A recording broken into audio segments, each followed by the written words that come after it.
안녕하세요. 김영로 TV의 날짜 이야기입니다. 자, 오늘은 6월 4일이 되겠습니다. 6월 4일 날 어떤 일이 있었을까도 한번 살펴봤습니다. 바로 전쟁을 한참 치르고 있었던 1952년, 오늘 6월 4일이 되겠습니다. 1952년이면은 6.25 전쟁이 한참 진행이 되고 있었던 그런 그때였죠. 그러니까 50년 6월 25일 날 이제 기습 남침 이후에 그 낙동강까지 밀렸다가 인천 상륙작전인해서 다시 이제 북한으로 이제 우리가 올라갔죠. 초산까지 올라갔다가 또 이제 거꾸로 이제 내려오면서 밀사후퇴를 하게 됩니다. 그러면서 이제 다시 밀고 올라가고서 현재의 그 이 휴전선과 같은 그런 그 이제 전선이 쭉 형성이 되는 그런 그 시기였다라고 보여집니다. 그러면서 이제 어, 주로 그 지점을 비롯해서 그 뭔가 그 지리한 전투 이게 지속되는 거죠. 뭐 전쟁 초창기와 같이 확 밀고 내려오고 또 확 밀고 올라가고 이런 게 아니고 전선이 고착화돼 갖고서 굉장히 지루하게 그 이제 전투를 벌이고 있었던 그런 이제 시점이 되겠습니다. 하지만은 뭐 전쟁 중이었죠, 그야말로. 그러니까 이제 전선에서는 계속 이제 서로 주고받는 공격과 수비가 진행되고 있었고, 그러나 이제 이 후방에서는 이제 일상적인 삶이 지속되는 그런 그 상황이었다라고 보여집니다. 문제는 1952년이면 저도 태어나기 전이기 때문에, 네, 1952년 그 전쟁통에 6월 4일 날 무슨 일이 있었는가 한번 살펴보니까, 바로 그 우리나라의 교육자치가 이제 시행된 날이더라고요. 어, 정말 그 이승만 대통령이 이제 건국을 한 이후에 소위 그 문맹을 이제 그 깨우치기 위해서 문맹 그러니까 글을 못 읽는 거 사람들에게 글을 읽게끔 그렇게 깨우치기 위해서 엄청 노력을 한 건 사실이죠. 우리 잘 알고 있는 역사적인 사실입니다. 자, 그러나 그러한 상황에서 이제 교육제도를 그때 당시에 예를 들어 서울시 같은 경우는 서울시장 산하의 학문과에서 이제 교육을 담당을 했는데 그렇게 되면 이제 시장 그 산하에 있는 그런 그 하나의 그 행정 기능이잖아요. 그걸 갖다 독립적으로 따로 떼어내갖고 교육청이라는 걸 별도로 신설한 거예요. 그러니까 서울시청과 서울시 교육청이 있어갖고 교육청은 교육을 담당하고 시청은 일반 행정을 담당하는 그런 그 행정 체계를 그 갖춘 겁니다. 그것이 지금까지 내려오고 있는 거죠. 그래서 제가 한때 공직에 있을 때 처음에 가서 그냥 그 의아하게 생각했던 것도 사실입니다. 그 이전에 이런 그 내막을 몰랐었기 때문에 어, 시장과 교육감이 이렇게 동등하게 그 이제 그, 그 의회에서 봤을 때 이제 동등하게 이렇게 그 이제 대우를 한다라고 하는 거죠. 그렇고 동등하게 그 보고 그런 그 같은 무게감을 갖고서 이제 그 행정을 갖다 교육행정과 일반 행정을 갖다 처리하고 있더라고요. 그래서 그러한 교육 자치를 하기 위해서 1952년에 어떤 일이 있었는지 그리고 어떤 조직을 갖고서 현재와 같은 그런 교육 시스템을 만들게 된 것인지 뭐 그러한 내용에 대해서 한번 우리가 좀 공부를 해볼 필요가 있다 싶어 갖고서 방송을 만들게 됐습니다. 예, 그러면은 교육 자치에 대해서 한번 알아보도록 하겠습니다. 네, 교육 자치에 대해서 한번 알아보겠습니다. 일단 한 줄 요약을 볼까요? 한마디로 이야기를 하면 교육 자치가 이제 무엇인지 1번 보겠습니다. 1952년 6월 4일 우리나라의 문교부 장관 백낙준의 건의로 교육자치제가 실시가 됐다. 그래서 전국 관청이 학문과가 독립하여 교육청으로 창설되었다라는 얘기가 되겠습니다. 자, 그러니까 이 얘기가 뭐냐면은 예를 들어 이제 서울시를 이야기를 한다면 서울시장 밑에 학문과가 있어서 이제 교육을 담당했던 거죠. 그러니까 이제 교육이라고 하는 것이 그 서울시장 그 관할 업무이기 때문에 서울시장이 이제 지시를 받아야 된다라는 얘기죠. 그러니까 행정관청의 지시를 받아야 된다라는 이제 그런 의미가 되니까 이렇게 그 행정관청의 어떤 그 한 부서로 이렇게 나눠서 교육을 담당할 게 아니고 교육이라는 기능 자체를 별도로 독립을 시켜서 어, 그 교육행정을 갖다가 꾸려나가는 게 좋겠다라고 이제 건의를 이제 한 걸로 우리가 이해를 하면 될 것 같습니다. 그러니까 이제 서울시에 항목과가 있었다는 얘기죠. 그 항목과가 이제 폐지가 되고 그 항목과가 독립이 돼갖고 교육청이 된 겁니다. 그래서 지금 보면 서울시청이 있고 서울시 교육청이 있죠. 그 두, 그 기관의 장은 동등한 그 이제 동등한 레벨로 그렇게 이제 에, 그 그러니까 의회 측면에서 봤을 때 이제 그렇게 이제 바라보고 있죠. 뭐 경기도도 마찬가지입니다. 경기도 도지사와 경기도 교육청의 교육감을 동등한 그 이제 위치로 보고서 이제 정책을 갖다가 이제 평가를 하고 정책을 또 수립을 하고 집행을 하고 이제 그런 거죠. 예. 그러니까 이제 항목과로 있을 때는 이제 서울시장의 지휘를 다 받았지만 예를 든다면은 지금은 이제 그렇지 않다는 얘기죠. 서울교육은 서울시 교육감이 책임지고 이제 그 집행을 한다. 네, 이렇게 이해를 하면 될 것 같습니다. 어, 예, 백낙준 문교부 장관을 한번 좀 잠깐 알아봤습니다. 자, 백낙준, 1895년 3월 9일 날 출생을 해서 1985년 1월 13일 날 이제 유명을 달리했네요. 어, 그 상당히 그 나름대로 그 이제 유명한 분이죠. 백낙준 그 연세대학교 그 총장도 하고 이제 그랬던 분인데, 음, 대한민국 제2대 문교부 장관 무소속 초선 참의원 등을 지낸, 그러니까 장관도 했고 의원도 했다는 얘기네요. 대한민국의 정치인이다. 그는 일제시대와 대한민국의 교육자, 국문학자이자 한글학자라고, 그다음에 기독교 사학자고 정치가였다. 상당히 그 여러 가지 일을 한 분이네요. 문교부 장관 직책을 지낸 그의 본관은 수원, 수원 백시다라는 얘기죠. 이건 말이 조금 어색하네요, 지금. 문교부 장관은 이제 지냈다라는 그런 얘기고, 본관이 수원이다라는 얘기예요. 그리고 호는 용제, 예. 예, 제 용제관, 뭐, 그 연세대학교에 용제관이라고 이제 있는 걸로 제가 기억이 되는데, 연세대학교 초대 총장을 했기 때문에 이제 그런 어떤 기념관 같은 게 이제 있는 거죠. 예. 미국식 이름은 조지 페이크. 이제 페이크는 저기 백자를 이제 PAIK 이렇게 썼는데, 어, 그냥 페이크라고 이제 읽는 바람에 조지 페이크가 된 거로 보입니다. 그리고 일본식 이름은 시라하라 라쿠준. 라쿠준이죠. 낙준이니까 라쿠준입니다. 시라하라. 백낙준인데 그 원자를 붙인 거네요. 그러니까 시라하라 라쿠준. 예, 그러니까 창씨 개명을 했다라는 얘기죠. 예. 어, 근데 뭐 흔히 창씨 개명을 그 한 걸 놓고서 상당히 그 이제 비난하는 사람들이 많이 있는데, 죄송합니다. 뭐 저희 아버지도 창씨 개명 했더라고요. 근데 그 당시를 그 살았던 이 조선 사람들, 이 한반도에 살았었던 그 조선 사람들의 선택의 여지라고 하는 것은 어, 별로 없었을 것 같아요. 왜냐하면 그렇게 하지 않으면은 사회인으로서 활동하기가 어려웠기 때문에. 물론 뭐 이분은 백낙준 총장은 그야말로 나중에 장관까지 하셨지만은 그만큼 이제 그 학식이 있고 배운 분이지만 뭐 저희 아버지 같은 경우는 뭐 전혀 이제 그런 배경이 없기 때문에 어떻게 보면은 뭐 그 무지렁이라는 표현을 제가 자주 쓰는데 그냥 이 땅의 무지렁이었어요. 그냥 어, 참, 이 땅에 태어나서 배우지도 못하고 그냥 먹고 살기 바쁜 그런 삶을 사는 사람들. 이제 그러한 그 신분이 확 뒤바뀐 게 이제 어떻게 보면은 대한민국이 건국이 되면서 바뀌어진 거라고 저는 봅니다. 예, 뭐, 그건 뭐, 개인 사정이고 조금 그 별도의 문제니까, 그건 여기서 적고요. 자, 그, 지금, 한 줄 요약이라고 돼 있지만은, 그러니까 교육자치를 위한 법령이 이제 어떻게 구성이 됐는지 그거를 한번 좀 봐야 될 것 같습니다. 개요죠. 예, 목적. 이 법은 교육의 자주성 및 전문성과 지방교육의 특수성을 살리기 위하여 지방자치단체의 교육, 과학, 기술, 체육, 그 밖의 학예에 관한 사무를 관장하는 기관의 설치와 그 조직 및 운영에 관한 사항을 규정하므로 지방교육의 발전에 이 과정을 목적으로 한다. 바로 이제 교육청이 각 그 광역자치단체별로 교육청이 생기게 된 그 배경을 이렇게 이제 설명을 하고 있는 겁니다. 제2조 교육학예사무의 관장, 지방자치단체의 교육과학, 기술, 체육 그 밖의 학예, 이하 교육학예 줄여서 관한 사무는 특별시, 광역시 및 도의 사무로 한다. 그러니까 지방자치단체의 교육을 그 이제 포괄적으로 이야기를 이제 할 때, 물론 이제 이 정부에 이제 교육부 장관이 있어서 이제 대통령의 어떤 그 공약이나 아니면은 이제 대통령의 어떤 의지 같은 것들이 이렇게 반영이 되지만은 일단은 광역자치단체별로 이제 교육은 움직인다라는 그런 얘기가 되겠습니다. 근데 그게 이제 일종의 자치죠. 이게 늘 그 이제 지시만 받아갖고서 움직이는 거하고는 이제 다르죠. 지방자치법과의 관계를 한번 보겠습니다. 지방자치단체의 교육학예에 관한 사무를 관장하는 기관의 설치와 그 조직 및 운영 등에 관하여 이 법에서 규정한 사항을 제외하고는 그 성질에 반하지 않는 한 지방자치법의 관련 규정을 준용을 한다. 예, 뭐, 뭔가 규정하지 못한 사항도 있을 거 아니에요. 그건 이제 지방자치법 관련 규정을 갖다 준용한다는 뜻이 되겠습니다.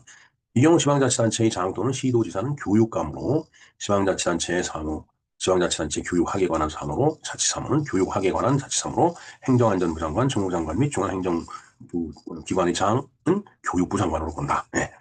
그러니까 이제 정부 산하에는 교육부 장관이 있는 거고 교육부라는 부처가 있으니까 그다음에 광역자치단체별로 봤을 때는 교육을 그 이제 독립해서 자치적으로 담당할 수 있는 기관이 바로 교육청이 되는 것이고 그 교육청의 장은 교육감이다라는 그런 얘기죠. 네. 예, 법률을 한번 보겠습니다. 관계된 법률을 여기 이제 열거를 해놓은 거예요.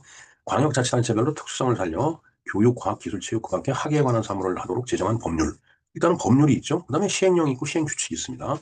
3번은 지방교육행정기관의 행정기구 조직 및 운영에 관한 사항과 지방공무원의 정원기준 등 일반에 관해서는 지방교육행정기관의 행정기구와 정원기준 등에 관한 규정이라는 대통령령. 이 시행령이 있는 거죠. 법률이 있으면 그 법률을 구체화할 수 있는 시행령이 이제 있는 거죠.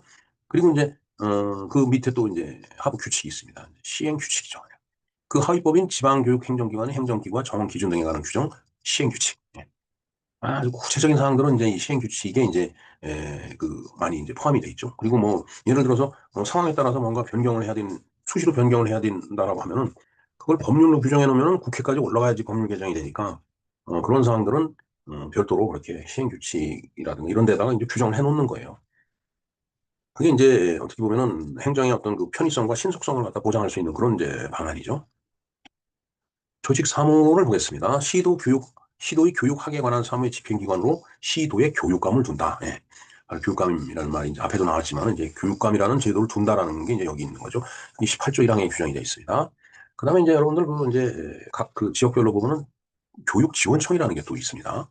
그것은 이제 이 교육청 밑에 산하에 그 이제 그 광역 그 지자체 내에 있는 행정기관들이 있잖아요. 뭐 서울 같으면 이제 구고, 그다음에 경기도 같으면 이제 어, 시하고 뭐 군이 있죠. 예. 하여튼 그런 것들을 이렇게 한꺼번에 가기는 어려우니까 몇 개씩 묶어 갖고서 이제 교육 같은 그 업무를 교육에 관한 사무를 갖다 지원해주는 그 교육지원청이 있어요. 하부교육기관이죠. 교육청에. 자, 교육감의 하부 조직 및 소속 교육기관, 하급 교육행정기관, 교육지원청이 설치에 관한 구체적인 사항이 조례에 위임되어 있으므로 이에 따라 광역자치단체별로 공공공 교육행정기구 설치 조례라는 조례가 제정이 되어 있다라는 얘기예요. 그러니까 교육청, 교육감 지휘하에 있는 교육청 산하에 어, 그 교육지원청, 그러니까 이제 저런 데서 일하는 사람들은 이제 전문직이라고 이제 그러죠. 그러한 그 전문직들로 구성되어 있는 교육지원청이 또 있어요. 교육청도 있지만 그 산하에. 그래서 이제 뭐 예를 들어 서울 같은 경우에 특히 이제 구로나 영등포, 그다음에 이제 금천구 이렇게 세 개를 묶어서 남부교육지원청이라고 이제 별도로 그 하부 그 교육지원청이 있습니다. 그런 식으로 각 구를 몇 개씩 묶어 갖고도 교육지원청이 이제 있습니다. 어, 그 교육 지원을 이제 지원청이 지원을 하려고 해도 또 너무나 많은 그 밑에 음, 그 기초자치단체를 묶어갖고 일하다 보면 힘드니까 이렇게 구분을 해놓은 거예요. 어떤 편의를 그 고려해갖고. 그다음에 이제 교육감 밑에는 부교육감이 있죠. 교육감의 권한대행. 교육감이 교육감 선거에 입후보하는 경우에는 교육 권한대행을 한다. 요즘은 교육감도 이제 선출직이기 때문에 저는 그 교육감을 선출직으로 뽑는다는 건 바람직하지 않다고 봅니다. 그러나 현행 법상 교육감을 선출을 하고 있기 때문에 그 교육감 선거에 현재 교육감이 내가 다시 연임을 하겠다라고 출마를 하는 경우에 그 교육감이 왜 권한대행이 필요하잖아요. 대통령 권한대행이 있듯이 그렇게 교육감의 권한대행을 하고 그다음에 교육감의 또 직무대리 역할을 부교육감이 하죠. 교육감이 뭐 일시적으로 뭐 해외 출장을 갔다든가 아니면 뭐 학위 휴가를 갔다든가 이런 경우에는 누군가 그 역할을 그 공백이 있는 기간 동안 해야 되기 때문에 그 직무대를 부교육감이 이제 어, 그, 담당한다라는 그런 얘기가 되겠습니다. 그다음에 교육감의 보조기관들이 또 있죠. 무슨 뭐 여러 가지 그 기관들이 있습니다. 그래서 그다음에 이제 교육기관에서 교육기관이라고 하는 건 학교를 이야기하는 거라고 보면 되겠습니다. 초중고는 이제 교육청, 광역교육청이 담당을 하죠. 대학교육은 그 교육부에서 이제 관장을 합니다. 자, 그다음에 하급교육 행정기관. 그 하급교육이라고 하니까 그것도 좀 그런데 또 하급교육이 그 위에서 얘기한 교육지원청 같은 것들이 이제 포함되는 거라고 봐야 되겠죠. 네. 그다음에 교육 재정에 관해서도 이제 교육감이 이제 관할하죠. 1년 그 교육청이 운영할 예산 같은 것을 교육감 명의로 전부 작성을 합니다. 그리고 시나 도의회에 제출하죠. 그래서 이제 어, 그 예산에 대해서 이제 심의를 받고 그걸 확정해서 그 다음에 이제 그 교육 예산으로 쓰는 재정을 확보해서 예산으로 쓰는 이제 그런 그 이제 순서로 이제 일을 진행하고 있습니다. 그다음에 지방교육에 관한 협의, 뭐 여러 가지 협의가 있겠죠. 뭐 협의회도 있을 거고 교육감 협의체라는 것이 또 있어갖고 뭐 아무래도 교육을 교육감이나 그 밑에 그 공무원들이 담당을 해서 전부 하기에는 또 아이디어가 부족할 수도 있겠죠. 그러면은 그 일선 그 현장 그 학교에서 어떤 요구사항이라든가 아니면은 이제 교육에 관련된 여러 그 뭐 지방자치단체 또 교육에 관련된 분야가 있을 것이고 그다음에 학부모들로서의 어떤 요구사항도 있을 것이고 학생들의 어떤 복지 같은 것도 뭐 생각을 해야 될 거고 그렇기 때문에 이제 그런 협의를 하기 위한 협의체가 이제 필요하다는 얘기죠.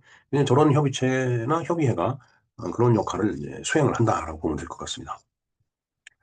네, 이상 뭐 간단하게 그 교육 자치에 대해서 이제 그 교육 자치가 시행되게 된 그 뭐 배경이라든가 그다음에 이제 관련된 그 법률 이런 걸 간단하게 알아봤는데 물론 뭐 이 설명만으로 교육 자치를 다 설명드린다는 것은 좀 뭐 무리가 있겠죠. 하지만 이런 그 권력과 배경을 가지고 교육 행정이 유지된다라고 이해를 하시면 될 것 같습니다. 이모티콘이 공부는 열심히 하고 있는데, 정말, 우리가, 정말 교육이 백년지대계이기 때문에 굉장히 중요하죠. 예. 뭐 다 아시지만은 우리나라가 일제로부터 해방이 돼서 건국이 됐을 때, 1940년대 중반이죠. 45년, 48년 이 무렵에, 그때 당시에 문맹률이 80% 정도 되었을 거로 추정이 아니라 사실입니다. 제가 그 챗GPT에다가 물어보니까 저렇게 자료를 딱 내놓더라고요. 그러면서 이제 지금은 문해율이 거의 8, 90% 가깝다. 뭐 문맹하고 문해하고 이제 전혀 반대 개념이지만 정확하게 반대되는 개념은 또 아니죠. 어찌됐든 글자를 알아보고 못 알아보고 이게 이제 문맹이지만 문해라고 하는 것은 글자도 글자지만은 그 글을 읽고서 이해를 한다든가 그걸 뭐 응용을 해서 다른 또 일을 이제 개인적으로 수행한다든가 뭐 이제 그런 능력을 평가한 것이 문해율이라고 보면 될 것 같아요. 제가 정확하게 문해율의 의미를 갖다가 좀 찾아보고 말씀드리는 건 아닌데 그냥 제가 봤을 때 그렇게 지금 생각이 됩니다. 그래서 문해율이 거의 8, 90%라는 얘기는 문맹률이 거의 뭐 한 5% 정도뿐이 안 될 거다라는 그렇게 보면 될 것 같아요. 지금 실질적으로 우리나라의 문맹률이 5% 정도뿐이 안 될 겁니다.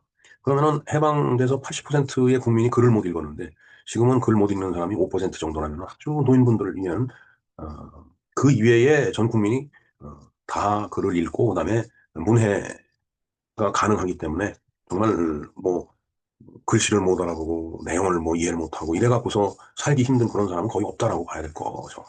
어찌됐든 거의 이제 세상이 천지개벽하듯이 이제 이 교육이라는 측면을 봐서 뒤집혀졌는데 정말 대단한 과업을 수행한 것이 아닌가. 그리고 지금 그 교육 자체가 시행된 게 1952년인데 잘 생각해 보세요. 1952년이면 6.25 전쟁을 수행하고 있던 중입니다. 왜냐면 53년에 전쟁이 끝났기 때문에 전쟁 끝나기 1년 전에, 물론 그때 당시는 언제 끝날지도 모르는 전쟁이었죠. 아주 지리하게 고치전이 이제 지속되고 있는 그 상황이었지만은, 그래도 전쟁을 하고 있는 와중에도, 교육은 백년지대계니까, 교육을, 뭔가 새롭게 꾸려나가야 되는데, 그때 당시에 문교부 장관이었던 백낙준 장관이 교육을 자치를 합시다라고 이승만 대통령한테 얘기를 하니까, 이승만 대통령이, 그렇게 합시다라고 해갖고 이렇게 된 거예요. 뭐, 물론 그런 것은 이제 법률적인 문제가 있으니까 국회 또 협조해갖고 법률 이렇게 이제, 제정을 했겠죠. 예. 하여튼 이승만 대통령을 비롯해서 백낙준 장관 등 수많은 교육자들이 나라의 앞날을 생각하고 실시한 이런 교육제도 때문에 이 앞에와 같이 문맹률이 거의 뒤집어질 정도로 문해율을 유지하고 있는 것이 가능하지 않았나 이렇게 보겠습니다. 자, 그다음에 이제 초중고 과정은 뭐 의무교육이고 또 의무교육이나 다름없죠. 중학교까지는 다 의무교육이죠. 고등학교 과정도 뭐 의무교육이라고 봐도 다름이 없습니다. 자, 그리고 이제 우리가 이제 대학은 이제 교육부에서 관장했는데, 저희들 그 대학 다닐 때 대학을 우골탑이라고 불렀습니다. 우골탑이라는 게 소골자의 뼈골자거든요. 그러니까, 정말 시골에서 전 재산이라고 하면은 소 한 마리였는데, 그때는 농경사회고 농사를 질 때니까. 그 소를 갖고 농사를 져야지, 온 가족이 1년 먹고 살 수 있는 그런 그 식량이 생산이 되는 건데, 그 귀한 소를 팔아갖고 자식을 좀 공부를 시킨 게 우리 부모 세대예요. 그래서 소판 돈으로 갖고 학자금 쓴다고 서울로 와서 이제 학교에다 내고 공부를 하고 졸업을 하고 취업을 하고 해서 이제 지금 우리가 이렇게 살고 있는 건데 그때 오죽하면은 소를 팔았기 때문에 그 소뼈를 갖다가 쭉 싸갖고 만든 것이 그게 오골탑인데 그게 대학이다. 이런 그 자조 섞인 얘기가 나왔겠어요. 그만큼 우리 부모 세대는 우리들을 위해서 뜨거운 교육열을 갖고 교육을 시켰다는 얘기요. 정말 먹을 거 못 먹고 입을 거 못 입고 기구 절약해갖고 교육에 투자한 결과 지금의 대한민국이 이렇게 된 거다. 이렇게 된 거다. 제가 드리고 싶은 말씀은 이제 그겁니다. 이게 그냥 된 게 아니고 그만큼 앞세대를 살아간 선조들이 헐벗고 굶주리면서 투자를 했기 때문에 교육에 투자를 했기 때문에 우리나라가 이렇게 지금 잘 살고 있는 거다. 예, 근데 저도 한때 교수로도 대학에 몸담고서 후학을 이제 가르쳤습니다만은 잠깐만 우리 교육이 처해 있는 현실이 무엇인지 좀 우리가 성찰을 할 필요가 있다라고 이렇게 느끼고 있습니다. 이제 뭐 저도 은퇴를 했기 때문에 뭐 이렇다 저렇다 이야기 하는 것도 힘들지만은 그렇게 얘기한다고 잘 받아들여질 것도 아니고 그런데 제가 느낀 바로는 우리 교육이 뭔가 저희들 다닐 때하고 많이 변질이 된 것 같아요. 물론 거기에는 이제 전교조라는 문제도 있고 참 학교 선생님이 이제 노동자다라는 그런 개념으로 접근하면은 참 하기 어려운 문제가 많을 것 같은데 뭐 그런 문제도 있고 그다음에 이제 공교육은 뭐 거의 무너지고 사교육에 의존하다 보니까 정말 들어가는 비용이 너무 크니까 뭐 우골탑 그렇죠.